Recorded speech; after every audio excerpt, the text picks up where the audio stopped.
Diretsahang inamin ng kapamilya primetime king na si Coco Martin na parang may trauma siya kapag English na ang usapan. Ayon sa lead star at direktor ng FPJs, Batang Quiapo, isa umano sa kanyang biggest fear sa buhay ay ang pagsasalita at pakikipag-usap sa English. Sa panayam ni Bianca Gonzalez kay Coco sa podcast na, "Paano ba to?" Natanong ang aktor kung ano ang isang bagay na hindi mo kayang gawin. Mag-English. Natatawang sagot ng aktor. Totoo. Alam mo sinabi ko ito, honestly, kay Tita Susan. Every time na may interview o may nag-uusap, ninenervyos ako kapag may nag-e-English.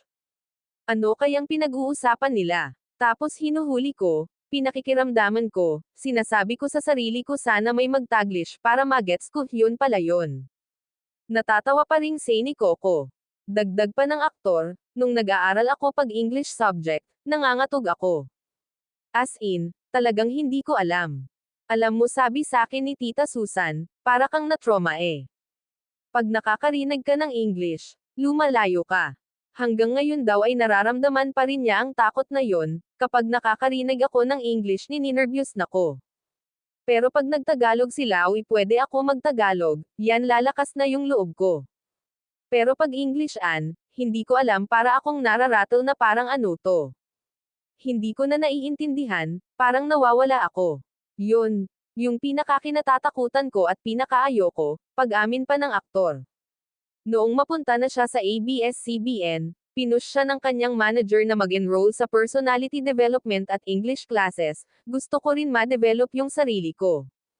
Para matuto ka mag-English, para maging komportable ka, dapat ginagamit mo siya. Hindi pwedeng kung kailan lang may eksena. Kahit sa bahay dapat pina-practice mo siya. Ang problema ko nag-e-enjoy ako. Ang worry ko is, ang gusto sa kin ng tao yung pagiging jologs ko, yung pagiging masa ko. Yung nakaka-relate sila kasi nakikita nila yung sarili nila sa kin.